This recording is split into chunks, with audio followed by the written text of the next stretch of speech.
Hi everyone, thanks again for joining. My name is Simran and I'm with Canopy, and as you now know probably, Canopy is a co-working space based in San Francisco. And today we've got the third part of a three-part series with Lara Park Menning.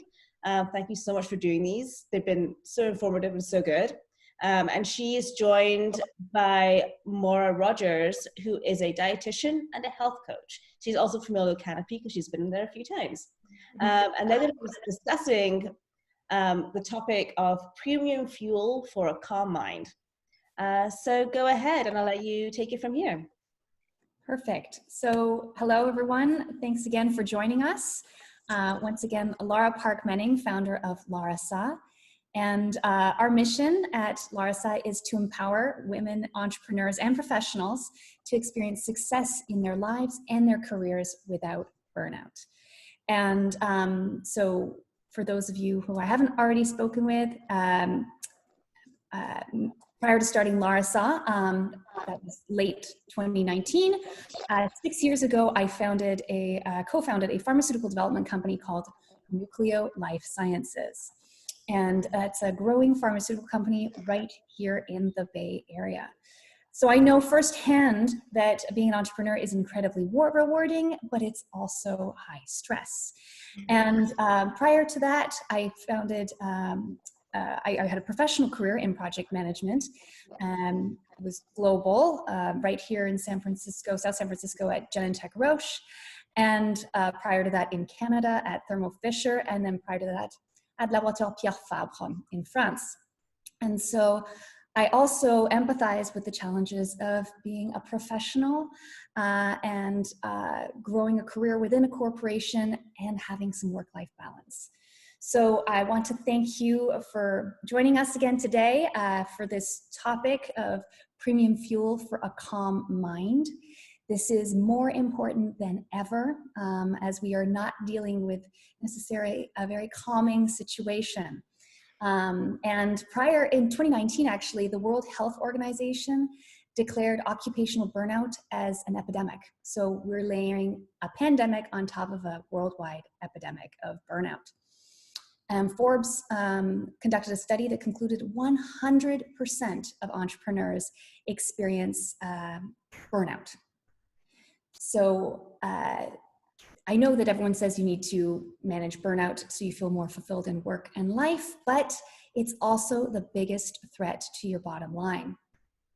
So it can affect your communication, not only if you're an entrepreneur with investors, it can hinder your ability to make sure your company is adequately funded.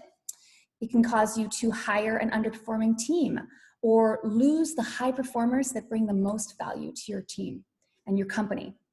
And it can cause you to attract difficult clients, which rob your ability to have a fulfilling personal life. And it can drain your energy, which we're going to be talking about today. And that can drain your bank account and it can drain your company revenues. And as we discussed last time, it also causes you to agonize over making decisions, and you can miss out on opportunities that take too long to jump into.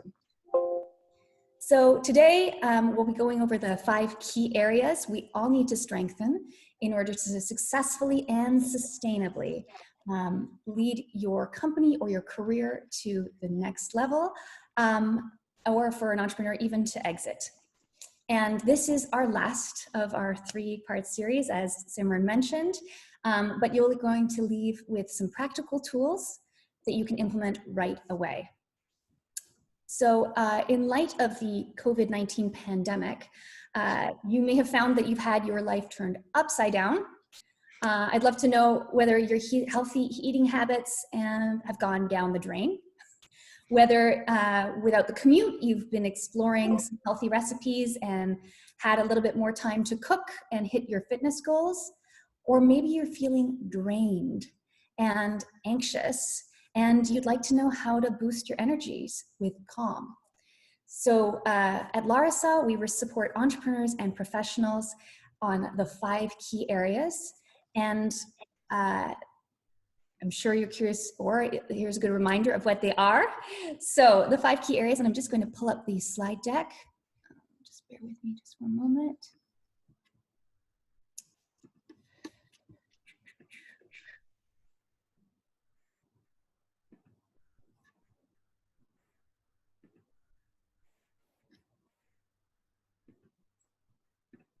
All right, so the 5 key areas. Area number 1 is a calm mind. So that talks about sleep, and it also talks about meditation. The next one is stress support. So this key area is enabling you with tools you will actually use to decrease your stress levels, because they're personalized to what actually works for you and what you need when you get stressed out. In our first segment of these workshops, we talked about balanced emotions. Particularly, we're talking about emotionally fluent leadership. And if you want to catch the replay of that, it's on Canopy's website. You can check out the YouTube or the Facebook page for emotionally fluent leadership. And then last time we talked about aligned purpose, which covers productivity, and it also covers decision making. And if you want to catch that again, it's available on YouTube and on Canopy's Facebook page. And finally, today, body vitality, which covers movement and nutrition. And I'm really excited to be here with Maura Rodgers today. And so once again, many of you may be working on 1 or 2 of these areas, but the key to success is strengthening all 5. So as we dive into the key of body vitality, I'm delighted to hand it over to Maura Rodgers, who is a registered dietitian and a health coach, and who should be sharing some insights on increasing energy and productivity.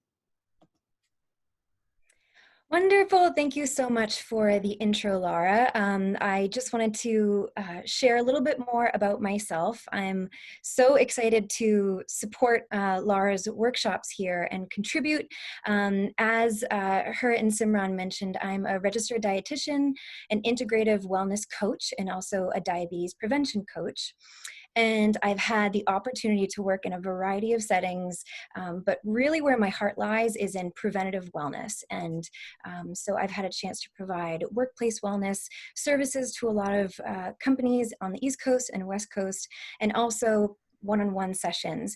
And really my emphasis and my goal is to identify how nutrition and other important lifestyle factors can be applicable and relevant to your needs so that you can really thrive both professionally and personally and achieve sustainable wellness. So thank you so much for having me, and I'm excited to contribute. Thanks for joining me too. It's great. We're bi-coastal today, right? I'm Yes. here on the West Coast, and you're way over on the East Coast. Absolutely, covering our bases. That's right. That's what's wonderful. Despite everything, we're able to do this. We wouldn't have been able to do this if it weren't for the pandemic, perhaps. Absolutely. So, yeah. I'm going to find that silver lining. So, yes. So how do we know that we're stressed? Well, low immunity is one of the symptoms. There was a study done with 235 adults that were categorized into either a high stress group or a low stress group. And over a 6-month period, those in the high stress group actually experienced 70% more respiratory infections and had nearly 61% more days of symptoms than the low stress group. Have you experienced trouble sleeping?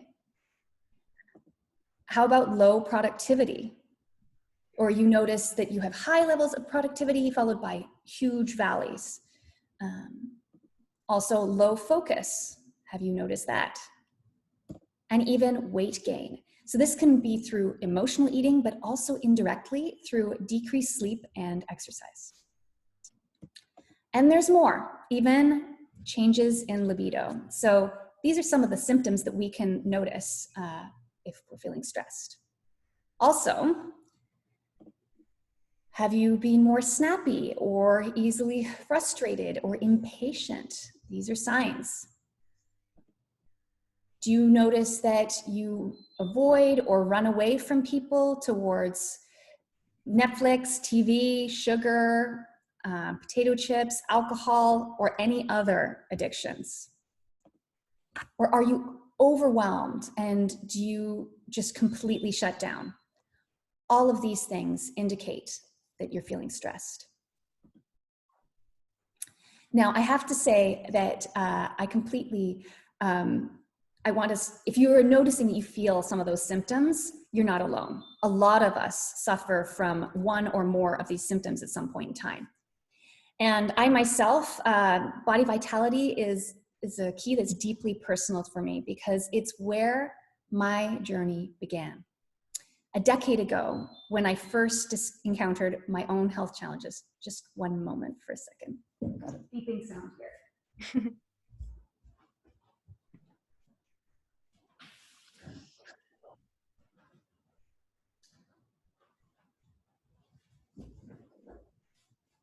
I think hearing that beeping sound was definitely going to increase my stress levels. So, so I encountered my own health challenges. And so I actually had some hormonal challenges. And I remember around that time, a colleague, this was in my second job, said to me, "Lara, are you stressed?" And I said, "Me? No, not at all." And the tone probably said it all. But I wasn't realizing that stress was starting to be visible, even if it wasn't visible to myself. And unfortunately, we often don't realize that we're chronically stressed until our body starts yelling at us. And so, as I said, I was at the doctor's office and he mentioned that, you know, I had these hormonal challenges and I could either take more hormones or I could address my stress.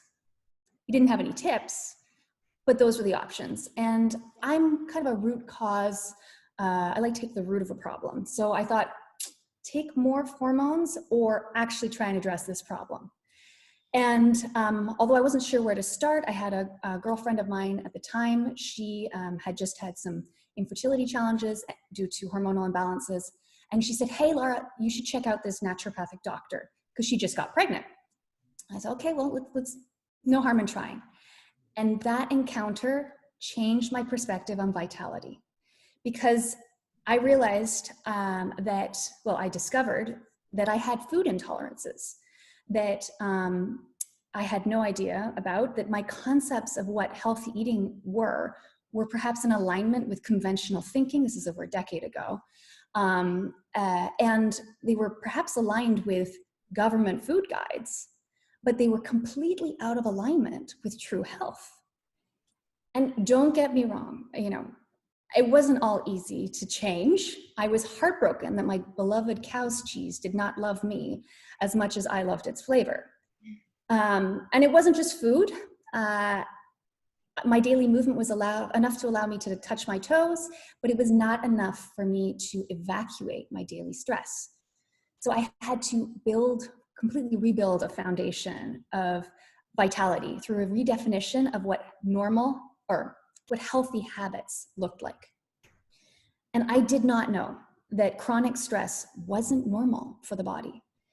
In fact, and we'll talk about this later, but it was actually even related to my recurrent sinus infections. At the time, I had 2 to 3 sinus infections a year. And as I changed my nutrition and incorporated daily movement, and along with the other 4 keys of that we talk about in LARASAH, I went from getting sinus infections, as I said, 2 to 3 times a year, to not having had one for the last 8 years. My energy levels rose, which allowed me to reach my life and career goals, moving from Toronto to San Francisco, marrying my spouse, founding 2 companies, volunteering as a big sister, and also international travel for business and pleasure. And actually my energy levels are very similar to what they were when I was in my early 20s. So what happens to the body when we're stressed? Well, stress is a state of threatened homeostasis. And it's provoked by either a psychological, environmental, or physiological stressor. So here we have this snake, this representing a potential threat. And what happens is you perceive with your five senses, your eyes, you see this snake, and the amygdala in the brain, which is responsible for emotional processing, it interprets this threat. And it says, or a potential threat. Is it a threat or is it not a threat? If so, it signals to the hypothalamus in the brain, which then communicates with the autonomic nervous system, which is so vital. So it controls breathing, blood pressure, heartbeat, dilation of blood vessels, the bronchioles and lungs. So you can see, vital. And the autonomic nervous system is actually divided into two systems, one when we're under threat and one when we're not under threat. When the parasympathetic nervous system, when you're not under threat, it maintains homeostasis in the body. And this is what we call rest and digest, or feed and breed mode. The sympathetic nervous system, which we discussed, is activated when you see a threat, is designed to mobilize energy, to fight, flight, or freeze in the face of a threat. So what happens when we're in fight, flight, or freeze, when the sympathetic nervous system is activated? Well, as I said, we're mobilizing energy, so the adrenals pump adrenaline, your pulse rate and your blood pressure increase, you have rapid breathing, glucose and fats are released into the bloodstream. Then through a second surge, that's activated through the HPA axis, which is also called, includes the hypothalamus, the pituitary gland, and the adrenal glands. If the danger or the perceived danger is sustained, you have a release of corticotropin releasing hormone, and that activates the pituitary gland. And in turn, you have the adrenocorticotropin releasing hormone that is releasing signals to the adrenal glands to release more cortisol. And that continues until the threat's gone and the cortisol levels go down. So I'm gonna hand it over to Maura. We'll talk more in detail about what happens when we are threatened. So such a great introduction and assessment of how we perceive threat and stress and how it impacts so many parts of our body and our systems. And we're going to dive into a couple key ones here. Now, as Lara mentioned, when we respond and perceive stress, our body begins to prioritize certain systems over others.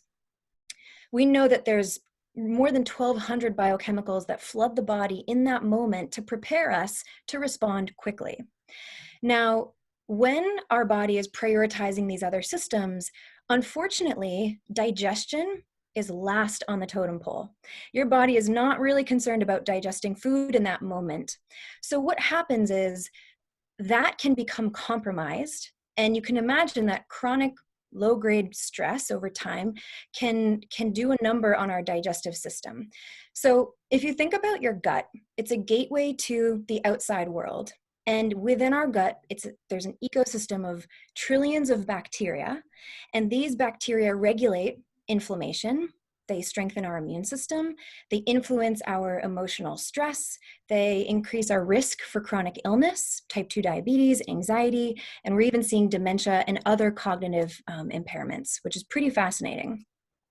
Now, knowing how important the gut is in so many ways, during a stressed state, a lot of the blood is shunted away, which limits proper digestion and can lead to digestive disorders, malabsorption, and inability to process nutrients. Additionally, the lining of your gut is so critical for proper functioning, however, is one of the most vulnerable to high levels of stress. So the big kind of takeaway here is how we internalize stress influences the diversity of our microbiome, how effective it is in supporting us, and inadvertently it affects so many other elements of who we are and our entire well-being. Now, immunity, interestingly, is also compromised as well. So elevated levels of stress lead to inability to fight off infection, as Lara mentioned, through corticosteroids, which suppress the effectiveness of the immune system. So that means a less resilient immunity, less robust, leading to higher risks of respiratory infections, more stress on the heart. And so it's really important to think about how we maybe are conditioning ourselves to respond to stress, and thinking for a moment the many ways in which it negatively affects the body, but we'll also talk about ways in which we can become more powerful to navigate and manage those circumstances. Now, another piece I wanted to highlight is what happens when we have elevated cortisol as a response to stress in the body. Cortisol regulates energy by selecting how energy, specifically carbohydrates, fats, proteins, are used in the body to meet the physiological demands that we now have. So not only does cortisol help provide energy to the body, but it also diverts energy from entering the cells. So you can imagine if your cells are needing energy, but it's not getting that energy, then it sends a signal to the brain that we need more food. So that can lead to increased hunger, increased cravings. And as Lara mentioned, the body is brilliant, and we're always looking to regain homeostasis and balance, which she'll talk about in a bit more detail. But when we think about a stress state in the body, this response overlaps with the reward and pleasure circuits in our brain.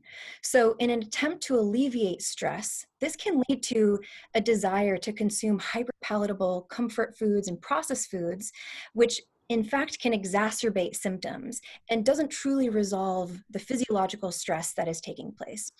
So on top of all of these, between the digestive barriers, the immunity issues, we have also seen that chronic stress inhibits our ability to learn and store memory.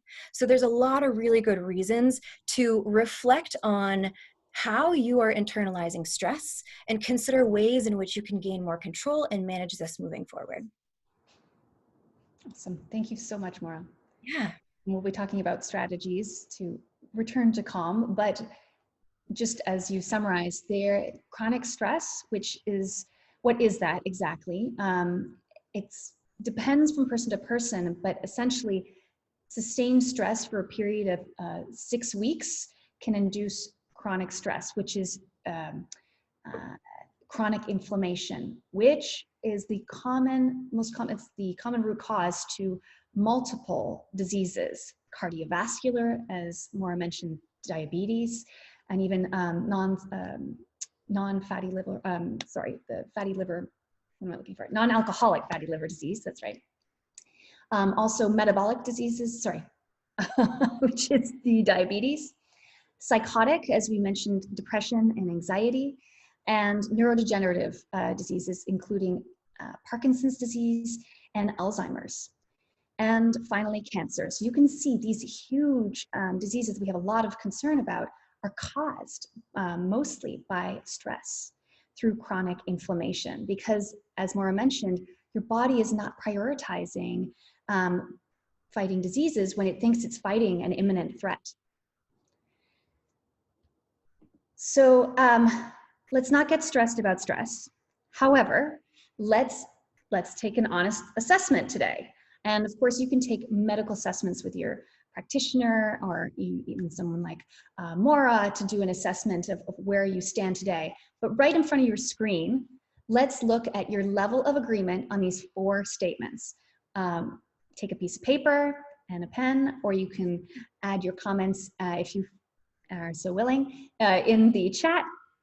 Rate your level of agreement from 1 to 10 for these 4 statements. 1 being, I agree, not at all, and 10, absolutely 100% agree with that statement. So I wake up every day feeling well rested. Rate yourself from 1 to 10, 1 being every day, no, I never wake up well rested, and 10 being absolutely every day I wake up feeling well rested. Statement number 2. I am physically flexible and rarely feel pain in my body. including, for the women, menstrual pain. So you can rate yourself from 1 to 10, 1 meaning, nope, not flexible at all, lots of pain, all kinds, and 10 being, nope, very flexible and rarely feel pain. 1 to 10 on that. So statement number 3, I rarely experience bloating or digestive issues. Rate yourself from 1 to 10. And finally, every day I have the energy and the stamina to accomplish my life and work goals. So rate yourself from 1 to 10. And thank you. It looks like people are responding in the chat too. Awesome. Thank you so much. So we've got scores a little bit all over. So let's look at, we've got some low scores, we've got some high scores. Thank you for sharing and your honesty. I appreciate that. We've all had different levels at some point, and right now is a stressful time for most, if not all. Mm-hmm. So if you look at your lowest score, I'd like you to think about that as an opportunity to unlock some energy. So if you've been feeling some low energy recently, that is maybe the best place to start to focus on to increase your energy. Were there any surprises in some of these statements and the fact that these are linked to body vitality? You can say yes or no in the chat too.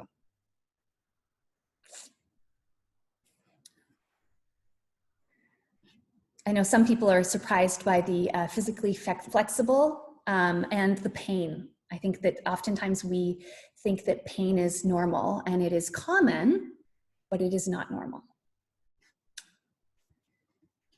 Great. Thanks for sharing. Lovely. All right. So, thanks, Christy. Okay. So we've talked about problems. Let's talk about some solutions. Wonderful. So what did I just did that exercise as well, and I find it's so interesting to think about how, you know, this stress that feels so abstract can really kind of settle into our body and manifest itself in different ways. So I think building awareness around how you are currently responding to stress and checking in with how well is this serving me right now, and is there room to explore more effective, healthier ways to move forward when stress shows up at the door, I think is something that we could all use a little bit more of, especially today. So awesome exercise. So something that I like to share, and something I find myself saying a lot with clients, is that every day presents countless opportunities for you to nourish your brain and your body to support your future self and well-being. And today, when there's so much going on in the world, it's arguably the most important time to fuel our body with the highest quality foods, minimally processed foods, and really slowing down and tuning in. And I think when we do that exercise, we're able to find a lot of the answers that we need. So as discussed, when stressed, our body works to seek balance. That's what we do so well. And that's allowed us to get out of some pretty serious scenarios historically.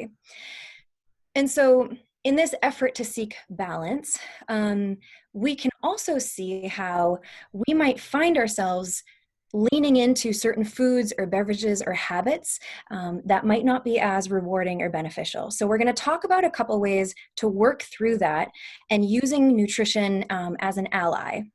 So first and foremost, one strategy that I think we hear in many different ways, but something we can't do enough is to pause, to breathe and build awareness around our habits. And again, recognize those that are supporting you versus those that just aren't serving you, serving your gut, serving your health, serving your wellness goals.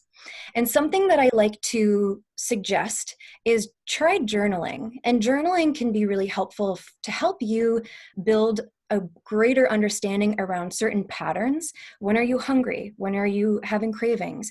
where is your stress levels? How well did you sleep? And the more we can collect that data, we're able to see how our body's responding to certain things and how to correct that. Another really important strategy would be driving a wedge between actions. So what I mean by this is when we find ourselves in a stressed state, we often can find we are leaning into hyperpalatable foods, sugary foods, high-fat foods, salty foods, alcohol, items that provide this momentary reprieve. And so what I want you to think about is how can we reflect on that pattern. And it's important to recognize that we only want to eat for nourishment purposes. When we find ourselves gravitating towards foods or beverages for non-nourishment reasons, that's a really good area to dive into, because we know that there's no food or beverage on the planet that will truly resolve a discomfortable feeling or stress. So instead, what were to happen if we could identify restorative activities or action steps that we can do in its place? So that means, yes, I'm noticing there's stress. Yes, I find myself leaning into a particular habit that I'm trying to break, but instead, can I take a shower? Can I take a deep breath? Can I meditate, listen to music, listen to a comedy show, FaceTime a loved one, get some fresh air? All of these things help to crowd out old patterns and welcome new ones. And I also want to talk a little bit about nutrition, and I will in a little bit more detail shortly. But to start off with, food is one of the most powerful tools and assets we have. It can facilitate a healthier digestive tract, a stronger immunity, and support our cognition and mental clarity in so many ways. So one really simple principle that I like to highlight that is very easy to remember is we want to think about diversity of produce. So we ideally want to be eating around 7 to 10 servings of fruits and vegetables daily, which I know sounds like a lot.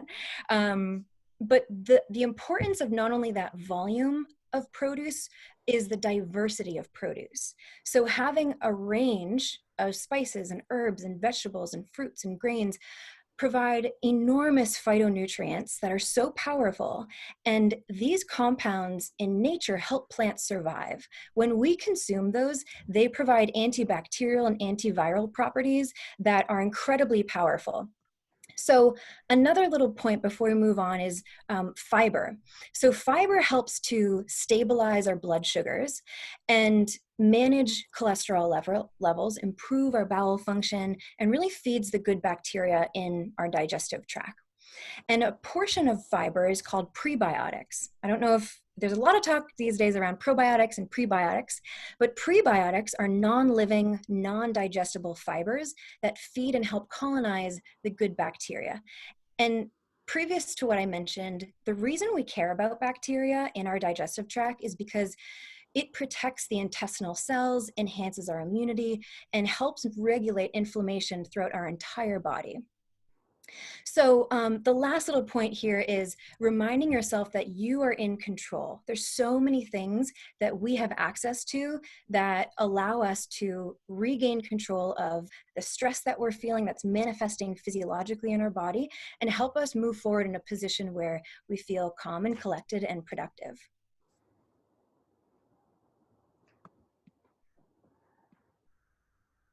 And so to piggyback off of some of the key kind of nutrition principles, I want to first highlight the importance of movement. So moving our body, I know today is a little bit more challenging because we don't feel as safe going outside and maybe doing our typical exercise that we used to. But however you can get that movement in is incredibly important. So the reason we care about movement and physical activities because it boosts serotonin levels and it also boosts the immunity. If you can get some exposure to vitamin D, that's really important too, not only for bone health, but also supporting your immune system, which as we know, supports regulation of inflammation and helps managing stress when it's manifesting itself. A couple other powerful nutrients I want to highlight are omega-3s, antioxidants, and really reinforcing this idea of diversity. a lot of times we hear about supplementation of certain nutrients. And I just first want to say that eating the whole food is better than the sum of its parts. So to optimize nutrition and optimize your immune system, if you can first explore ways in which you can get that volume of diversity in your body, that's going to be more effective than having multiple supplements of all these different compounds and nutrients, if that makes sense. And what we want to think about when we're trying to target the inflammation in our body and managing stress that's around us and being as productive as possible and thinking about the longevity of our health, we want to consider an anti-inflammatory style of eating, diet specifically. And so one of those are the major ways in which we can reduce inflammation is through omega-3 fatty acids. These are also known as EPA and DHA, and they're found in flaxseed, hemp seed, chia seed, fish oil, algae, and cold water fish. And they support your metabolism, support cell signaling in your immune system, help hormone production, which Lara mentioned is so important for every system in our body, and really vital in the absorption of nutrients. And interestingly, as we know, our brain is composed of fat, a lot of fat. And the danger becomes it being oxidized or going rancid, which I know sounds a little crazy, but that can happen if we're eating fried foods, processed foods, smoking, or exposed to pollution. So the way in which our brain matter is composed can influence our thinking and our neurological communication. So when you're nourishing your body and your digestive system, you're also nourishing your mind and your mental health as well, which is pretty powerful. Another piece I want to highlight are antioxidants. So oxidants are the opposite, and they're basically free radicals that cause damage to DNA, proteins, and tissues in the body. And these are increased when there's higher levels of stress and inflammation. Antioxidants are critical compounds like vitamins A, E, and C, and these are known to neutralize these oxidants and bring our body back to balance. And these are abundant in bright colored fruits and vegetables. Lutein is found in yellow pigments of cantaloupe and butternut squash and mango. Lycopene is red, found in tomatoes and watermelon. And then there are other flavonoids and blueberries. So think really rich, colorful fruits and vegetables. Those are powerhouses for nutrition.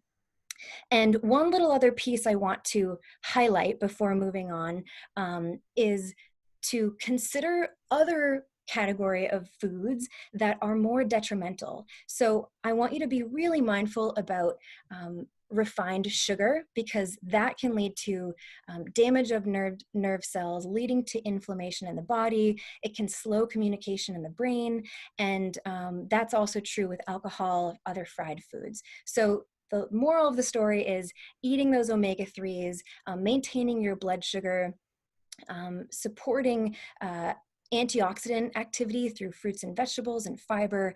And lastly, another important piece to help manage your body and really nourish your body in ways that food can't is staying social and creating routine and having consistency and focusing on deep breathing.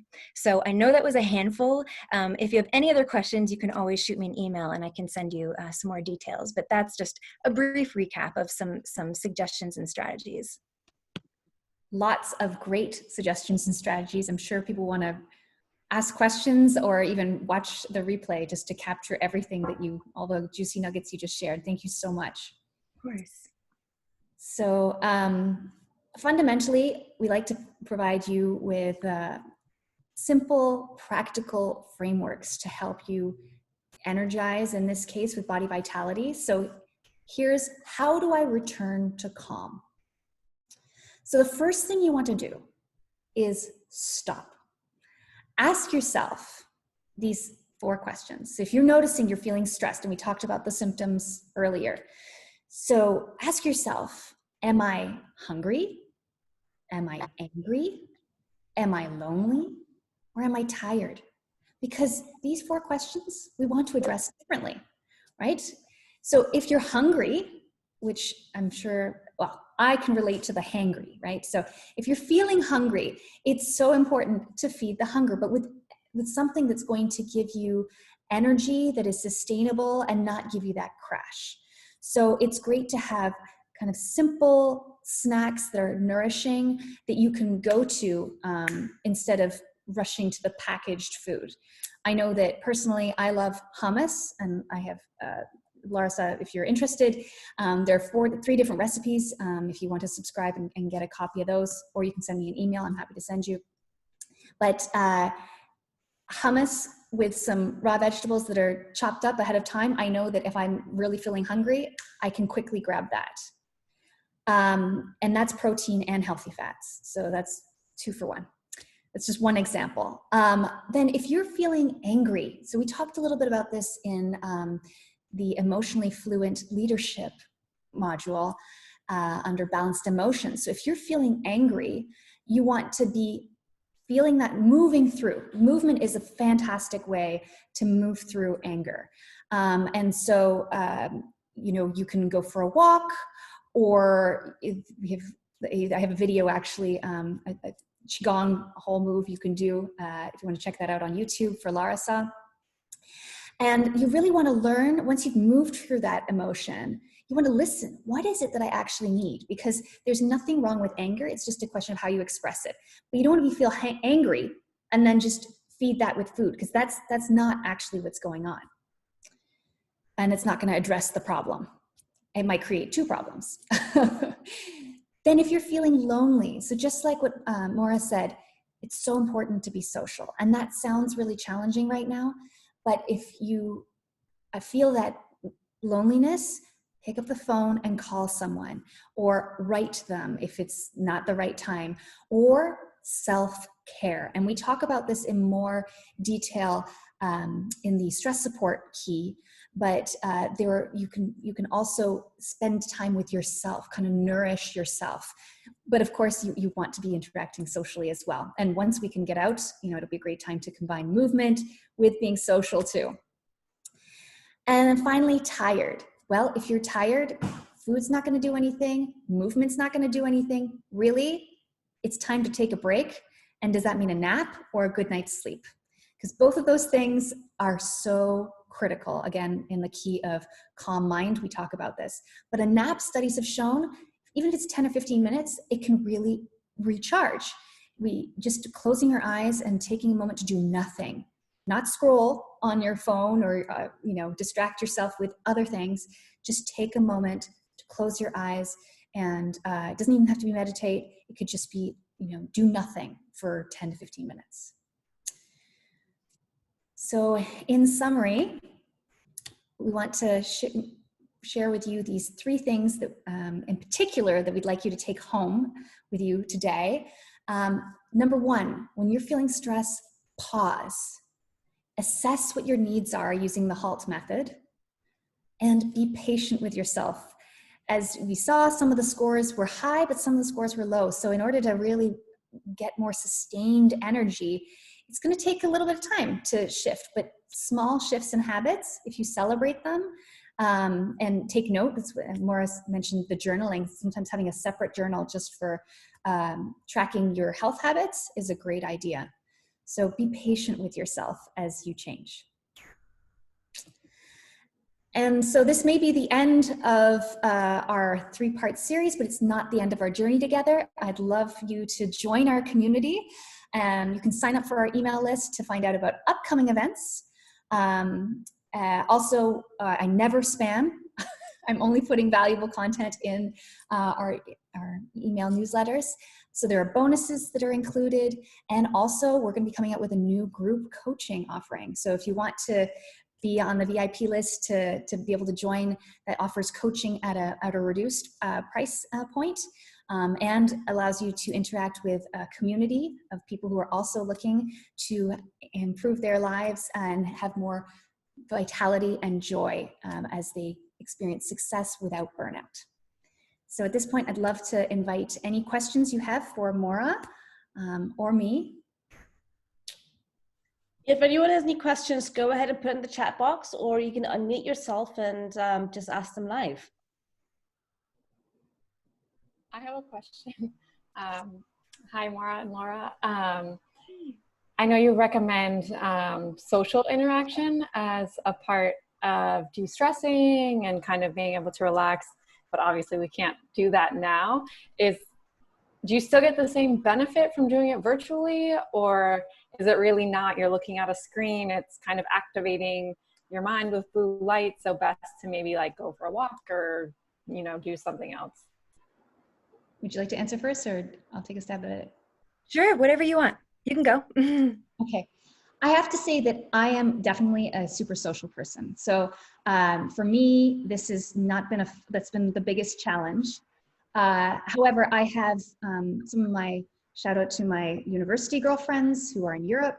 Every Sunday now, we, even though we used to keep in contact sporadically, now we have their cocktail hour, my breakfast hour. Every Sunday we connect. And they have kids in the background, or they close the door and get a mimosa. You know, that's me. No, I joke. I just have my tea in the morning, but they'll have whatever they want to drink. And then we will have a conversation together. So that is, I have found that has been building social, because I didn't even have that before. Yeah. But, you know, I agree that through the screen is not the same as in person. It does not replace, it doesn't replace touch. It does not replace that, you know, deep human energetic connection that we get. Even the yoga classes that I do online, they're great, but there's something really special. So I think that when we can get back into community again live, I think that will be fantastic. But I do think that in this time, being social through FaceTime, through Zoom, Skype, whatever it is helpful. Yeah, and just to piggyback off of that, I will say that there is this extra layer of connectedness when you're physically with somebody. But what a lot of the studies show around managing stress and the importance of staying connected and being social is that when you're having different conversations with those around you, whether it's virtual or in person, and you're talking about different topics, they've seen that your body kind of subconsciously can work through the stress that was maybe presented earlier in the day. And so not only is there benefit from kind of switching gears and having different conversations, different topics, your body physically is able to mitigate some of that stress, and some of those biochemicals stop kind of flooding the body. And you're able to then revisit that stress with a different lens and a different perspective, and you're in a more clear space, headspace. So it's definitely not the same, but what I would say is right now we have to take advantage of what we have around us and be practical at the same time. And so I would say there's definitely value in staying connected in any way possible, getting fresh air, being exposed to sunlight, change of pace and scenery as much as possible. All of those collectively will continue to support mental health and stress management. Awesome, thank you. Great question. Any other questions?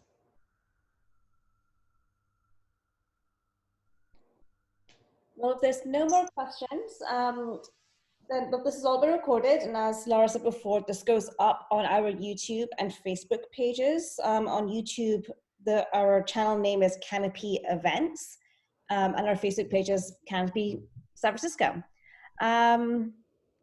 Just, do either of you have anything more to add?